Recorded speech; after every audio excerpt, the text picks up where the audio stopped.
زه درنه معافي غواړم د خپلو ګناهو، توبه توبه توبه. د ژوند لار نجات راکړي وړاندې کوونکی مولوي محمد یاسین فهیم. ته مې محفوظ کړې د ژوند لار همې له ګرمه هم له یخه لویه خدایه، همې له ګرمه هم له یخه لویه خدایه. طاقت کله لارم د جهنم د سرو لمبو، توبه توبه توبه. طاقت کله لارم د جهنم د سرو لمبو، نجات راکړي خاوند د دوزخ له عذابو، د دوزخ له عذابو. بسم الله الرحمن الرحيم. الحمد لله رب العالمين حمد الشاكرين، الصلاة والسلام على سيد الأنبياء والمرسلين سيدنا ونبينا وشفيعنا ومولانا محمد وعلى آله وأصحابه الطيبين الطاهرين. قدرمنو اوریدونکو د ژوند د لارې د خپرونې مینوالو، السلام علیکم ورحمت الله وبرکاته. ستاسو روغتیا او خوشحالي د پاک رب نه غواړم، په دې هیله چې د صحت او عافیت جامې په تن ولرئ او خوشحالي مو په برخه وي. دا دی زه محمد یاسین فهیم د ژوند د لارې د خپرونې په وړاندې کولو کې ستاسو په خدمت کې یم، په دې هیله چې دا خپرونه ستاسو د پام وړ وګرځي. قدرمنو اوریدونکو، په نننۍ خپرونه کې غواړم چې د توبې د شرطونو وضاحت تاسو ته وکړم.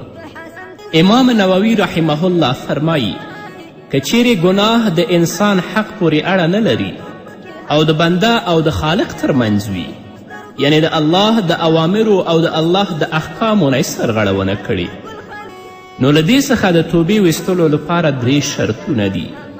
هغه انسان چې توبه وباسي، په خپل ګناه باندې پښیمانتیا کوي، الله ته زاری کوي، نو د دې توبه به هله مقبوله وي، هله به توبه قبوله کیږي چې دا 3 شرطونه د هغه په توبه کې موجود وي. لومړی شرط دا دی چې ګناه پرېږدي او ورڅخه منع شي. دویم، د ګناه پر هغه کار باندې پښیمانتیا ښکاره کړي، کومه ګناه چې کړي هغه خو یې پرېښي، اوس د هغه ګناه په کار باندې ډېر پښیمانتیا ښکاره کړي. دریم، دا قصد او اراده وکړي چې هغې ګناه ته به بیا هیڅکله نه راګرځم او هغه ګناه به نه کوم. که چیرې له دې شرطونو څخه کوم شرط پوره نشي، نو توبه یې صحیح او مقبوله نه ده.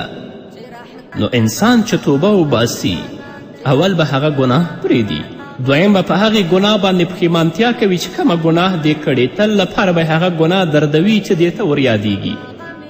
او دریم دا چې دا تصمیم او دا عزم ولري چې بیا به ګناه ته هیڅکله زه نه راګرځم.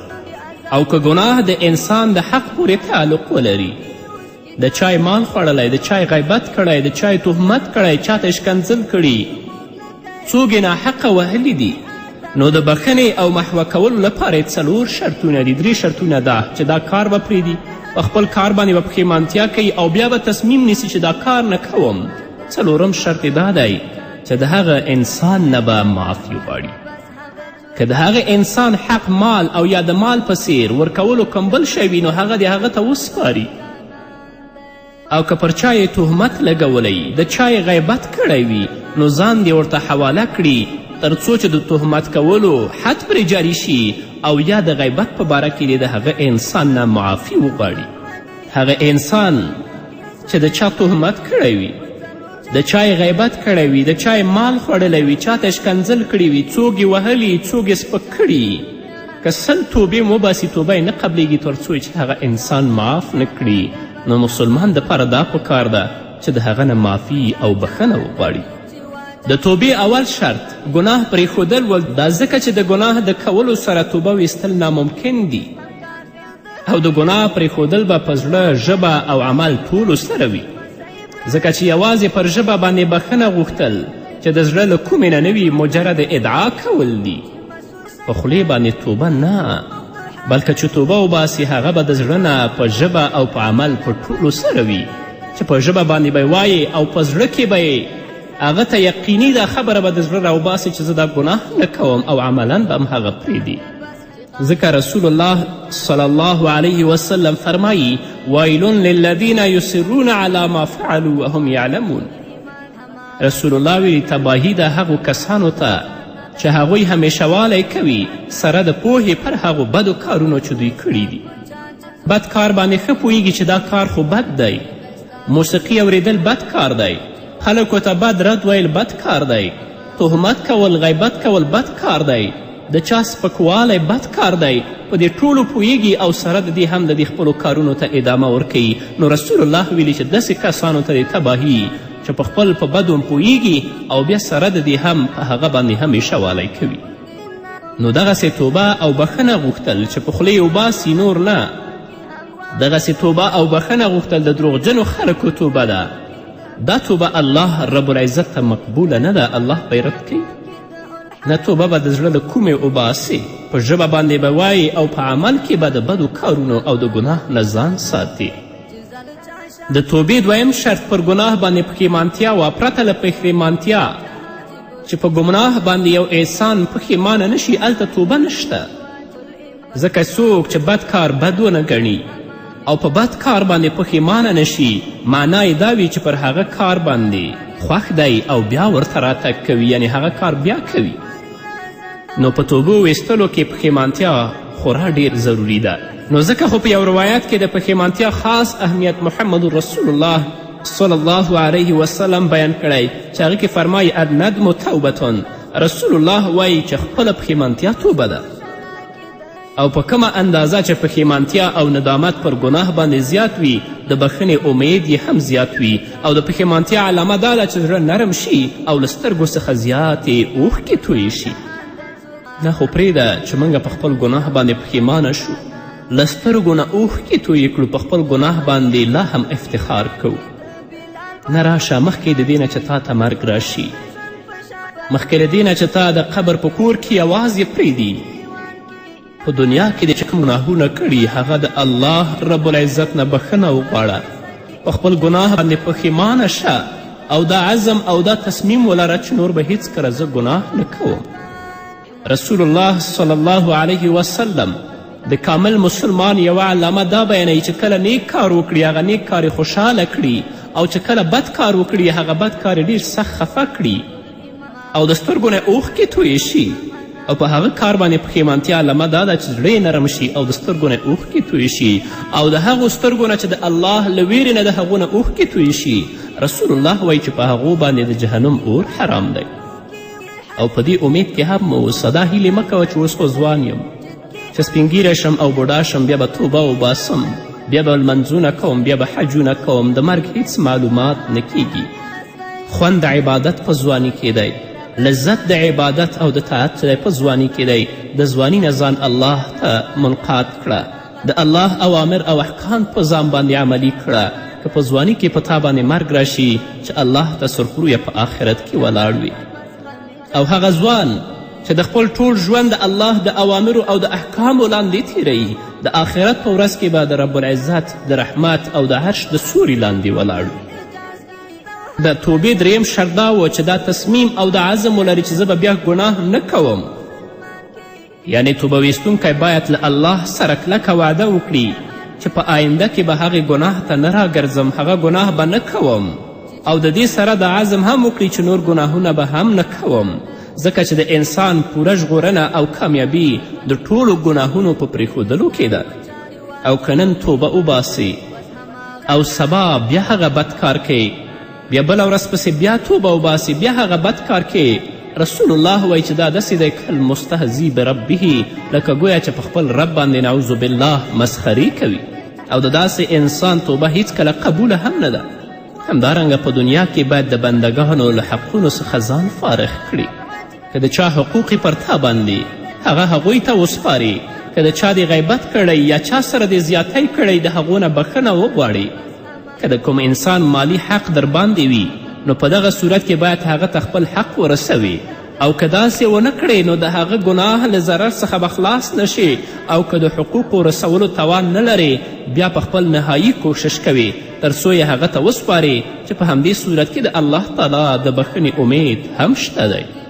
کوشش کوه چې ورته وسپارې که دې سپارلی هم ونه شه او هیله ده چې الله رب العزت درته بخښنه وکړي.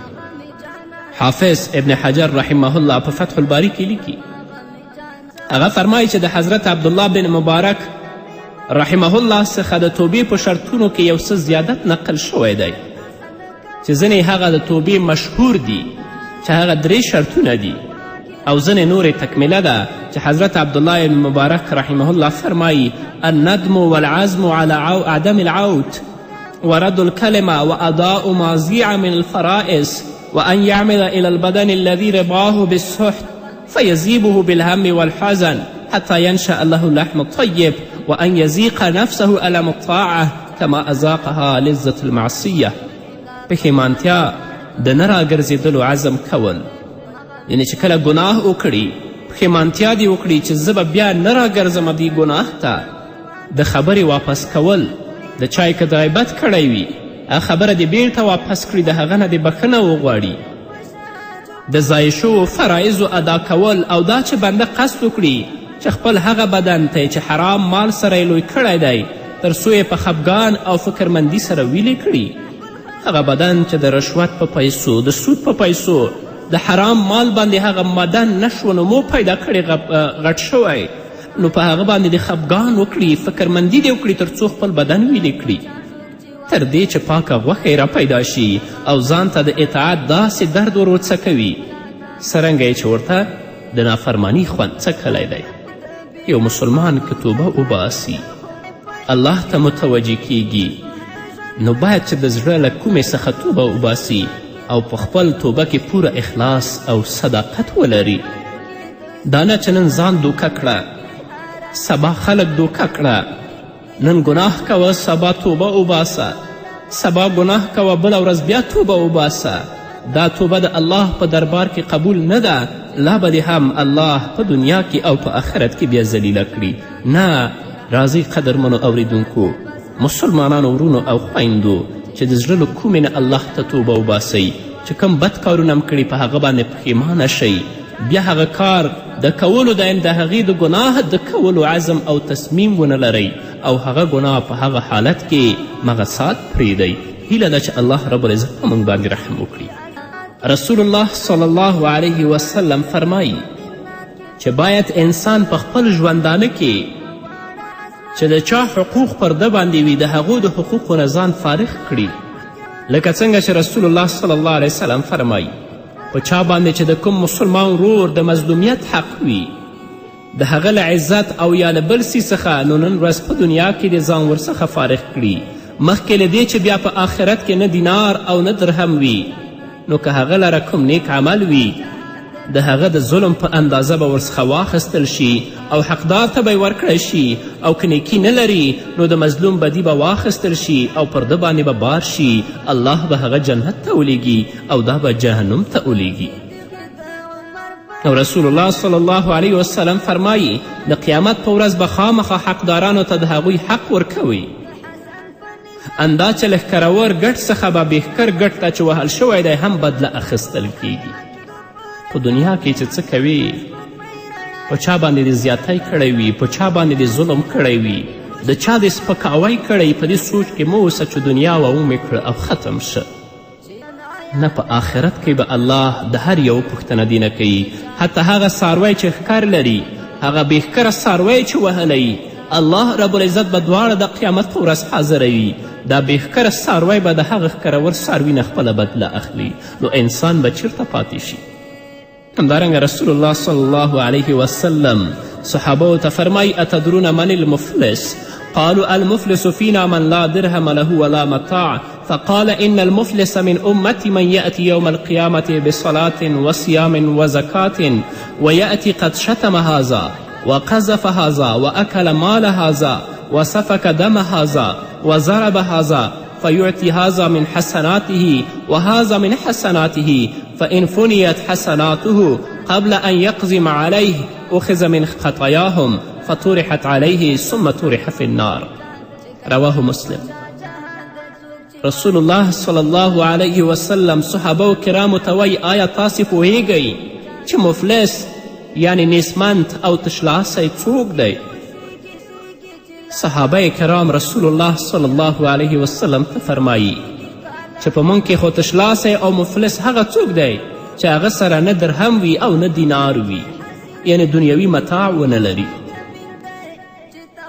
رسول الله صلی الله علیه وسلم فرمایل زما د امت مفلس او تشلاس هغه دی چې د قیامت په ورځ به د لمانځه، روژې او زکات او نورو عملونو سره راشي. په داسې حال کې به راشي چې یو چا ته به یې کنځلې کړې وي، په یو چا به یې تهمت لګولی وي، د چا به یې مال خوړلی وي، د چا به یې وینه تویې کړې وي او څوک به یې وهلی وي.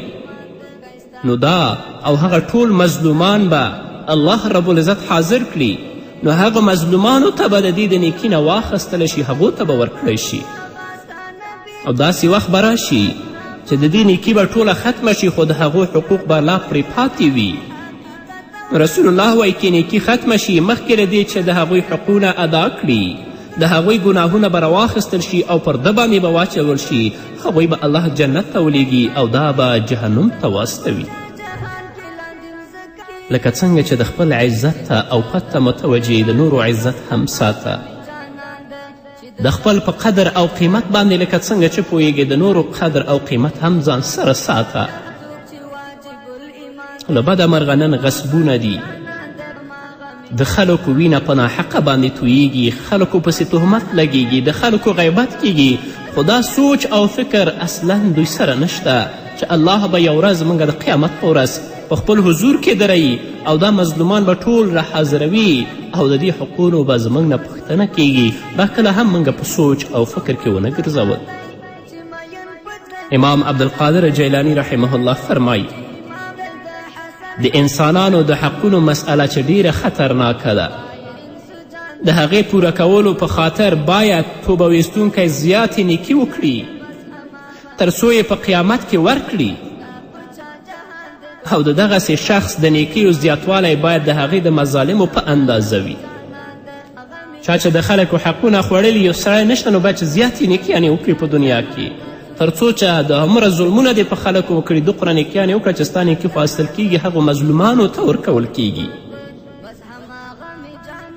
او که په دنیا کې هم نیکي ونه کړي نو د مظلومو خلکو د ګناهونو په پیټي به تباه شي. نو دغسې نیکیو برابرو لپاره خو ټول عمر په کار دی، او انسان څه پوهیږي چې دته د زیات عمر فرصت ورکول کیږي که نه ورکول کیږي. نه راشئ د اوسه نه الله ته متوجه شئ.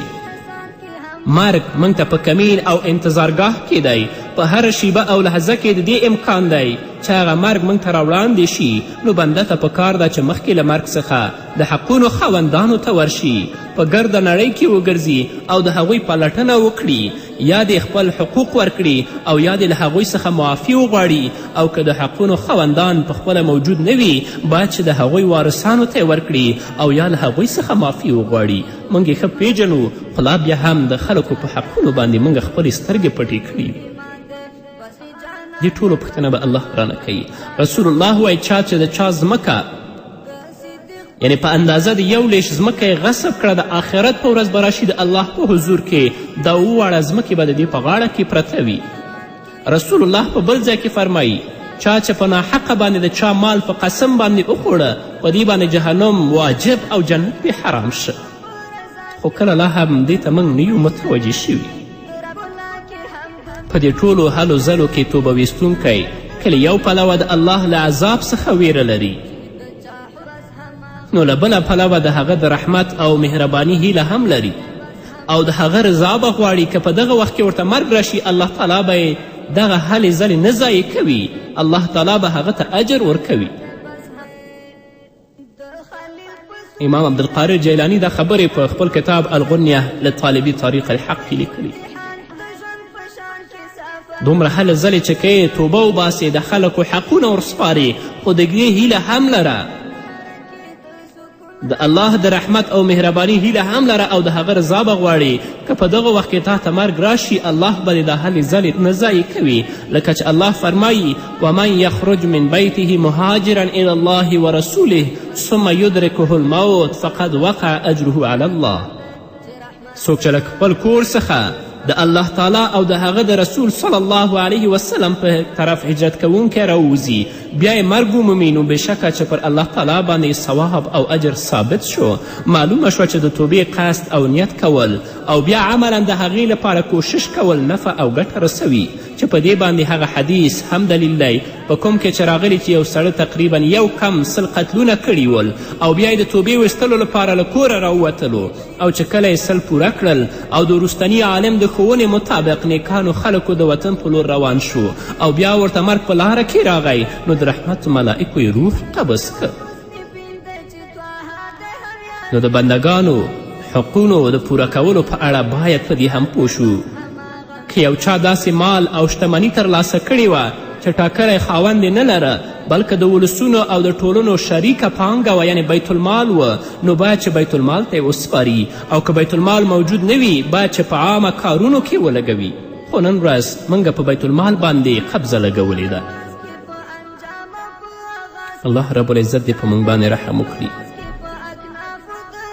الله دې موږ ته د توبې توفیق راکړي، داسې توبه وباسو چې په هغه باندې الله زموږ راضي شي او که د چا حق هم ضایع کړی هغه ورته وسپارو، که د چا غیبت او تهمت کړی د هغه نه بخښنه وغواړو تر څو چې الله موږ ته په دنیا کې معافي وکړي، دا نه چې د آخرت په ورځ الله ودروي او د خلکو حقونو په مقابل کې زموږ نیکیانې واخلي هغوی ته یې ورکړي او د هغوی بدۍ پر موږ واچوي، هغوی به جنت ته ځي او موږ جهنم کې. الله دې په موږ رحم وکړي. قدرمنو اورېدونکو دا وه زموږ نننۍ خپرونه چې ستاسو درانه حضور ته وړاندې کړه. تر بلې خپرونې پورې چې زه بیا هم ستاسو درانه حضور ته راځم تاسو ټول په پاک رب سپارم.